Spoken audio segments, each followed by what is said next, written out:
Hello everybody, I'm Grant Boxleitner. Welcome to Local Doctors on Call. We're talking about traditional Oriental medical herbal therapies. I'm joined by Dr. Stephen Wrench and Dr. Courtney Connell. Gentlemen, welcome.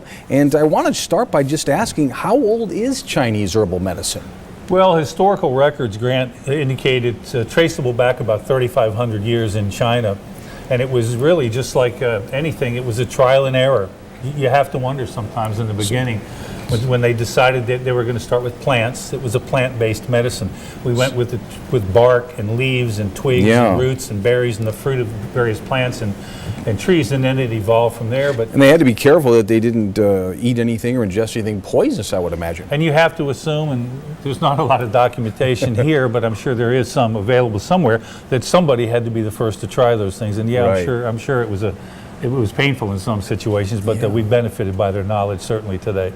Absolutely. Dr. Connell, and it kind of has evolved over these 3,500 years, even though it is an ancient approach. Oh, absolutely. Since it is 3,000 BC, or 3,000 years ago, that the tradition started, the first book was dealt with what we call cold. And what happened historically is almost the diseases that the culture presented changed, and then people had a lot of fevers later, and so actually the herbal tradition adapted to what the people needed at the time, and a new book would come out and the theories would change, and then again it would change again, and then a new theory would come out and the herbal medicine would adapt to what was really ever necessary within the Chinese culture. Is it safe to say that more people around the world are using herbal remedies than ever before? I think that could be true, mostly because there's more people in the world. And so it's definitely much more popular. Yeah, it's so this has stood the test of time. Yes, and also I think we're of a mindset collectively today more than ever before when people are looking for alternatives and they're leaning in the direction of herbs as a result. So when was the first school of traditional Chinese medicine established? We know the 3,500 years was kind of the benchmark for the beginning, but what about the schooling?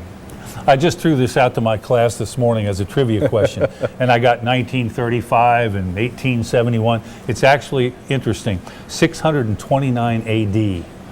Wow, that's a long time ago. Yes, it is a long time ago. And then in the 1600s, formalized testing to become a physician began in the 1600s in China. Now, around China today, are there still lots of schools set up, or is it still this ancient approach, or have there been augmentations? No, there are many very reputable and very proficient medical colleges and universities and teaching hospitals all across China. But I might mention at this time, in 1929, there was an uprising or kind of a rebellion, as it were, of traditional physicians in China who were seeing the influence of Western medicine and were not liking it, only because they felt threatened. And it's kind of interesting today because now in China, almost everyone is trained in both. And that's at our college, of course, we do the same thing. It's an Eastern-Western approach. But there was a rebellion, and they said, we don't want this new medicine. Yet the government at that time overrode that decision and said, oh, no, everyone learns Western medicine as well. Interesting. And Dr. Connell, as acupuncture physicians, how important is Chinese herbal medicine to your discipline? It's 50% of what I do in my practice. So you come to me for the acupuncture, we do the full evaluation and the full interview, and we can even run blood tests here in Florida. And then I apply the acupuncture and I build a plan, but integral to that plan is the herbal formula that I write for you. And so it's take-home acupuncture sometimes is what I say, like it complements what I do in the treatment room, but it allows me to work with the chemistry of the body to actually sustain true change within the chemistry of the body. And when we're talking about these herbs, let's go into some detail. Is it mostly boiled? How are these herbs used by the patients? Well, the traditional Chinese herbs are actually available in three primary forms. Traditionally, right, it is just the bark and the roots and the branches and the leaves and even some rocks and some mineral substances, which are gathered in a bag, and then you take it home and you boil it. comes with directions. That is the most effective way to take the herbs, is with the true raw substances. But in our modern world, we've found a way to concentrate the raw substances. Someone else boils it, right, and then creates a powder out of it. And then, of course, we also have what are called patent medicines, so it's like a pre-made pill ready to go. That's kind of our over-the-counter meds, if you will. Right, exactly. So the over-the-counter, and of course, at the East-West College of Natural Medicine, there is, it's right there on property in some cases, these herbs. I'm sure that you order them, and how does that process work? Well, we have a full raw apothecary and a full powder apothecary with a large inventory of the patent medicines. So when you come in for your appointment, part of what we guide the students through is the application of the acupuncture, and then we sit down again and they bring their herbal suggestions to us and we work with them, and then they make the herbs for the patient. So when we're talking about these herbs, is there different ones that are used in the Western world versus China, or do you try to adapt as many from the Chinese tradition as you can? Well, there are about 3,000 herbs that are known, that are in existence. That can be used regularly depending on what you're trying to accomplish. Either alone or in specific combinations. There are more commonly used about 300 to 500 of those. And so when we say, are they used the same here as in China, probably their inventory is, what do you think, bigger in China? No, the inventory is probably about the same, actually. But it brings up the interesting question of the different traditions, a Western herb versus a Chinese herb, right? So the Chinese herbal tradition is far richer than the Western herbal tradition because it's much older. It's just a richer, more mature tradition. We integrate many of the Western herbs in our modern formulas, but the tradition and the experience with using them just isn't as deep. But we are now integrating items like milk thistle, which we know is great for liver.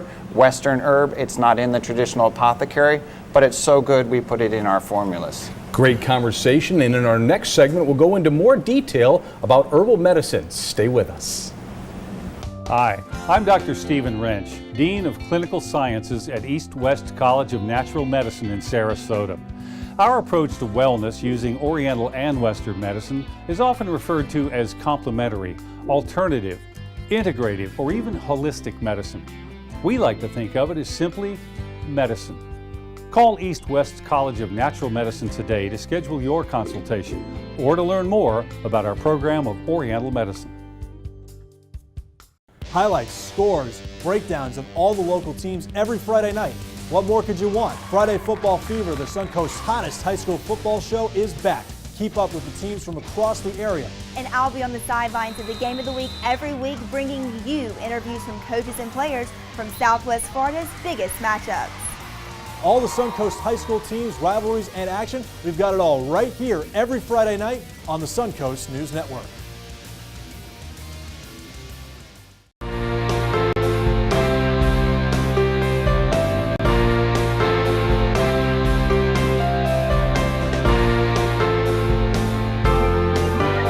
Welcome back to Local Doctors on Call. We're talking about herbal therapies. And gentlemen, I just want to know, is it possible for someone to maybe purchase this herbal medicine on their own without having it prescribed by a doctor? Well, it's very possible to do it. And it occurs all the time. On the downside of that, though, if you're not fully understanding what it is that you're getting and why you're taking it, there's a certain risk involved. And so when we have to keep in mind that people that are licensed in the state of Florida and the United States as well to prescribe herbs usually have extensive education. Training. In the state of Florida, our students go through a four-part series of boards, medical boards, and we always say the most difficult one is the herbal board that they have to take.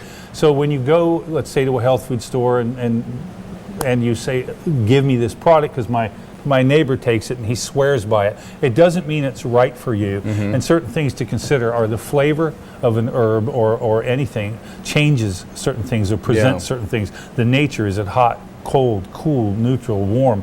the actions, what it does, the indications, what you're taking it for, and the last thing is the contraindications is when would this not be right for me?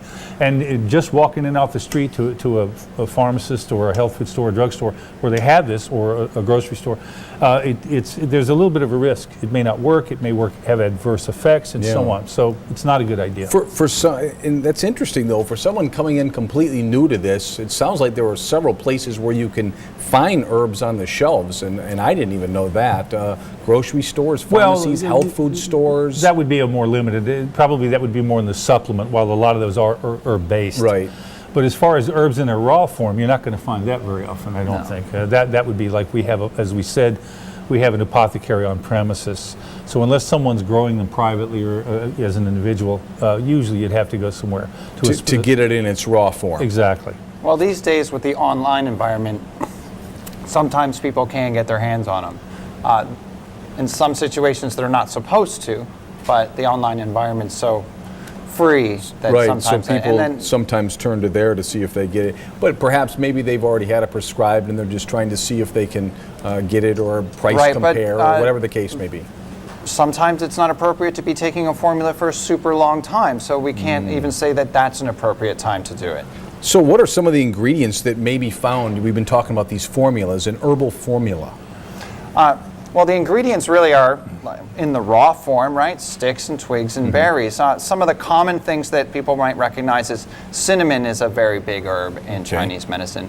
And also, when we identify an herb, we actually use different parts of the plant, and we call them separate herbs because the temperatures and the actions do change. Such as for cinnamon, we use the twig, but we also use the bark, exactly kind of what you would put in your tea, and that's more warming, and the bark is more, we would call it dispersing, kind of makes you sweat. And for an herbal remedy, will you, in most cases, like for instance the cinnamon formula, will you just put it in a cup of tea, or?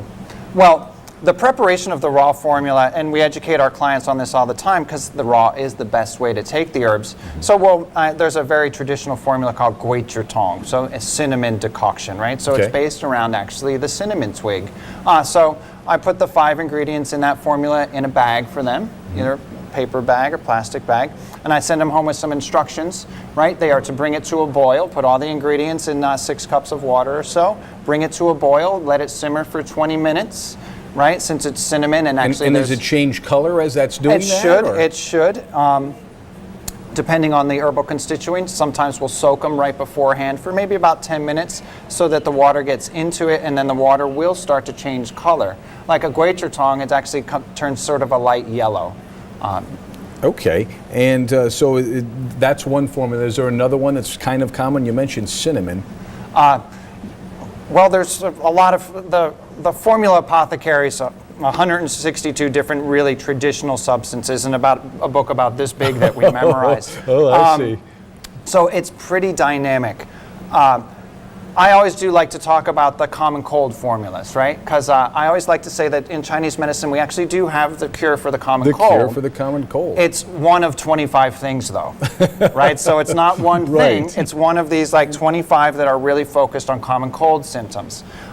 Gui tong, for example, was when it first hits in your chili and there's aches in your neck, perfect formula. But say you have a sore throat. Something completely different. Something completely different. We would use something called yin chow san. Right, it's called Lonicera and Forsythia decoction.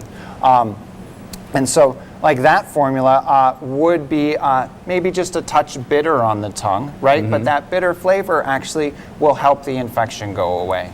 Now, as far as Chinese herbal medicine, the form that it comes in, is there more than one form?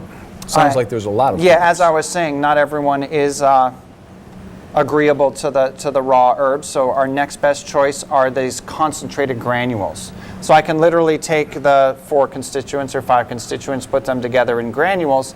Now they still have to heat up some water and dissolve the granules in some warm or hot water, and then taking that is the second best way. And then the third best way is we have our pre-made pills. But the pre-made pills are great, but I can't modify it. So the situation. So it's could you say take more than one, or to modify it, or? Generally, with what we call tea pills, you take several at a time, maybe 4 pills 3 times a day, and so on. We might mention here, Grant, also that Herbal formulas, and I've made the analogy, it's like having a suit tailored for you.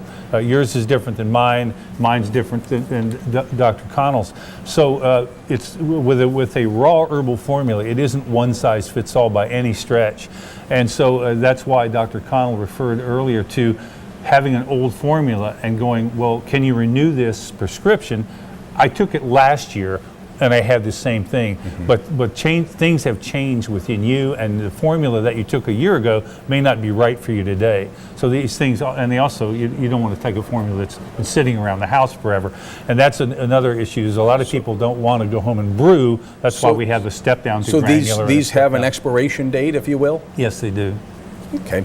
Well, all right. In our next segment, we're going to be talking the differences between Western and Chinese herbal medicines. Stay with us. Hi, I'm Dr. Stephen Wrench, Dean of Clinical Sciences at East West College of Natural Medicine in Sarasota.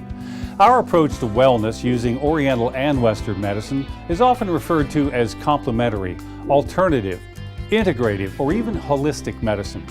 We like to think of it as simply medicine. Call East West College of Natural Medicine today to schedule your consultation or to learn more about our program of Oriental Medicine.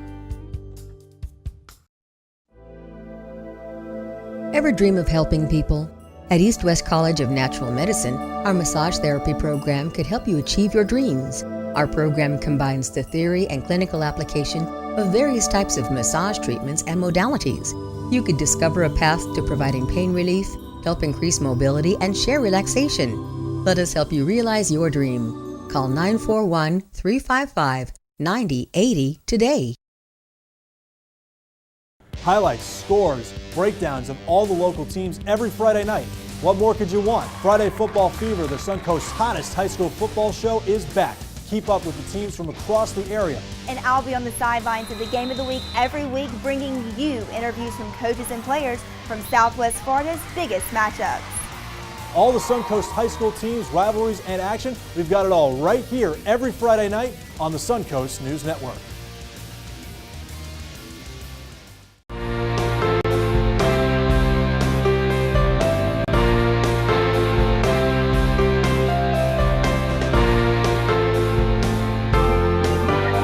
Welcome back to Local Doctors on Call. I'm joined by Dr. Wrench and Dr. Connell, and we've been talking about Oriental medicine herbal therapies, and as far as which is most effective, these different forms of medicines we're talking about, is there one more effective than the other? Yeah, it really can't be stressed enough how good the raw herb is, and actually decocting it at home and taking it in that form. And there's actually some raw reasons versus for maybe raw in a pill versus the form granules or the pills, right? Okay. And it's on a spectrum, raw being the best, those granules being the middle one, and then the patent, the take-home pills being the third one, right? And it's by effectiveness, right? The patents are still very effective, but if you really want to push the body as far and as fast as you want to take the raw. Now, what about patients that may be on time constraints and can't always take the raw? Right, that's when the granules or the patents come in, but if they can, we can prepare a day or two in one boiling. So yes, it does take about an hour of time to get everything ready and let it cool and get it in the fridge. But it's okay to then just warm it up, not in a microwave oven, but on the stove. You're watching TV or you go take a walk. But I'll stress how the raw is more powerful because you really get the full taste of the herb. And actually, there's the taste and the smell affects the biology of the body more than we think, right? So the substance goes into your stomach, is absorbed, and starts to move the chemical composition of the body. But also the taste and the smell will affect how it moves the system. So that's why they're so important. So the herbs, once they're in the body, they act as, I guess, a healing well, of course mechanism. They do. They're kind of like, I call them the architect, right? So your food is kind of the building blocks, right? So we can't get better if we don't eat well. But that's kind of our bricks and mortar. And then we need some directions and a little drafting plan. And the herbs kind of act like that, where they go, oh, move this over here, move that over there. Let's get rid of this piece. Would they be more maintenance? Or would they... Not as much maintenance, but they are really made for, all types of situations, from infections to debilitating disease. Could a triathlete benefit from herbs, or are these people who have certain types of health conditions where herbs might be a better approach? Well, they're never inappropriate. We take herbs primarily for three things. Number one, acute problems, chronic problems, and the third thing is just to balance the body and keep a harmony within the body. And that would be your triathlete, unless Right. we're talking about a trauma, of course. Yes, indeed. And as far as Chinese herbs, are they as powerful as pharmaceuticals? We hear so much about pharmaceuticals. No, they're not as powerful as pharmaceuticals. Pharmaceuticals are quite aggressive, really, and they're very targeted. I put it on a big spectrum from food, like I talked about, right? Food can be used to heal the body, and then way on the other side of the spectrum would be pharmaceuticals, right? And herbs hang out here in the center somewhere, maybe a little bit towards food, but they're not anywhere near Such thing as more potent herbs, though, and less potent? Yes, there are, but none of them have like a really aggressive push on the body the way pharmaceuticals do.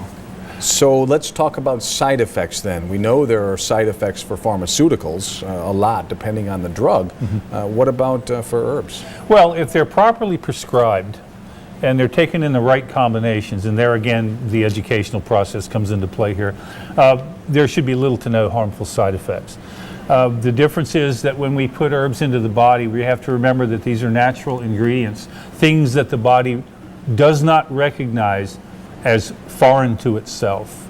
If they're properly prescribed. Whereas when we put something into the human body that's synthesized in a laboratory, the body immediately recognizes it as, well, wait a minute, let me kind of filter this out and sort through it and see what we're dealing Almost with. a foreign substance, and the body has to process that? Yes, and while certainly it serves a positive purpose, that's why we always see, and we talked about it in prior shows, about possible side effects include. We rarely ever have to tag that onto an herbal formula that we give to a patient.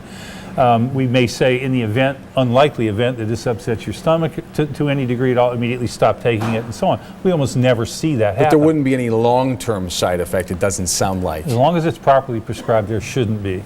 But again, when we introduce something into the body that certainly serves a positive purpose, we have to take this because it treats our high blood pressure.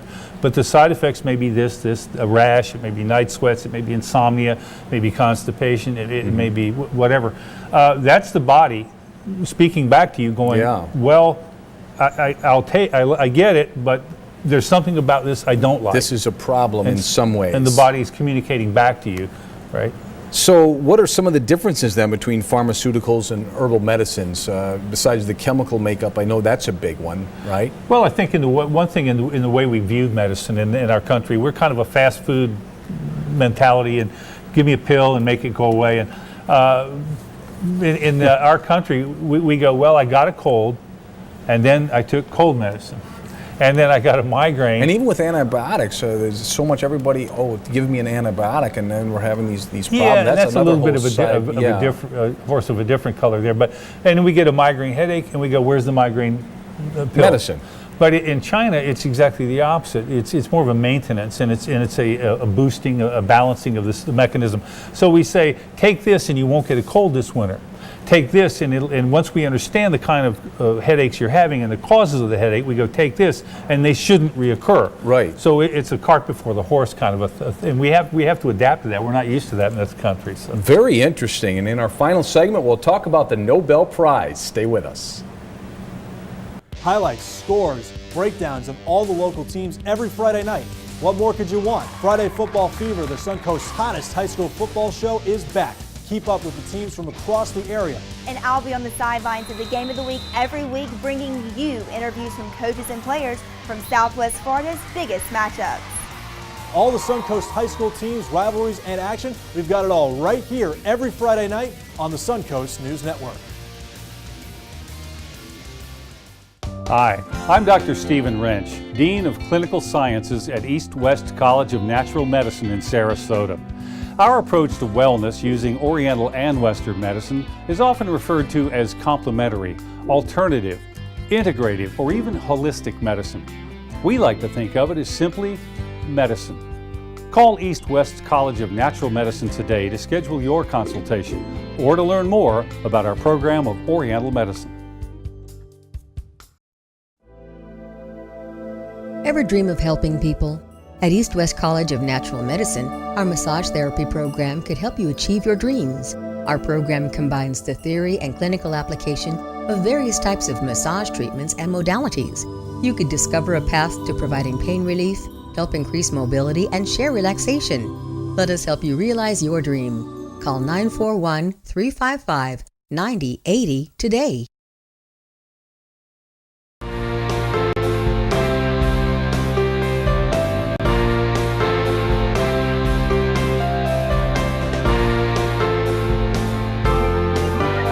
Welcome back to Local Doctors on Call. Now, this next question is fascinating to me. Last year, a Chinese herbalist won the Nobel Prize. Let us know what she did to earn such a prestigious honor. Oh, well, yes, like you said, it was a female doctor, Dr. Chihua, and what she did something very interesting, actually. She took a traditional Chinese herb, which is Jinghao in Pinyin. It's Artemisia in its pharmaceutical Latin. And now, is this an herb grown throughout the world? No, it's actually primarily in China, right? So you're not going to find it like really throughout the world. What she did very interesting is like a lot of the herbs in our apothecary, it does different things. It's actually a night sweat herb primarily. That's like what it does, and it helps nourish yin, so it can help moisten the body. But then right at the end and in the actions, or the third thing on the list, is it's and this is for thousands of years, is it treats malarial disorders. And in her research, she was a scientist, and so she was boiling it up in a laboratory and then like putting it through the spectrograph and looking at the different chemicals that come up when you boil it. And in the traditional literature, at some point it was noted that if you would like to increase the herb's ability to treat malarial disorders, only warm it up, right? So don't bring it to a full boil, right? Bring it to like however they would describe the heat, a half a boil. And so she went through the arduous process of trying to find out what the temperature. Well, find out which specific chemical compound disappeared when you boiled it, right? And then if you back it off and then you maximize the temperature with which you decoct the herb, you will get more of the specific chemical compound that's actually targeted at treating malaria, and in this case, curing the malaria disorders, which is amazing. And when you think about the worldwide health impacts, something like that could fascinating. have, and that the Chinese have been doing it for 1,000 years already. Now, if you want to know if herbal therapies may benefit someone, how do you go about that? Well, this is our shameless plug, I think, for the college, but we want to be sure we do it. You call the college, East West College of Natural Medicine, and we are 941-355-9080. And that's ewcollege.edu. And you make an appointment with our clinic, and then we'll sit down with you. We'll do a rather lengthy interview to find out if this is the therapy that you need. And Dr. Connell, how does that go? Is it basically a question? Will you sit down with a doctor? Yeah, this is one of the things that always really attracted me about Chinese medicine is the Chinese medical doctor spends a lot of time with you, especially when they first meet you, right? The interview is longer. We learn a lot about your history, and then we ask you a lot of questions about what you're primarily worried about. But not only that, there's a very rich tradition of pulse diagnosis, right? And so we will take your pulse, we look at the tongue. The tongue actually tells us a lot about the body, and it really can help us prescribe the proper herbs for the proper situation. Even all our observational skills, which we're taught at school, are all in use when we're doing the interview and doing all this stuff. And then we can then customize the herbal formula just for you. Well, that does it for this edition of Local Doctors on Call. Thank you, gentlemen, and we'll see you next time.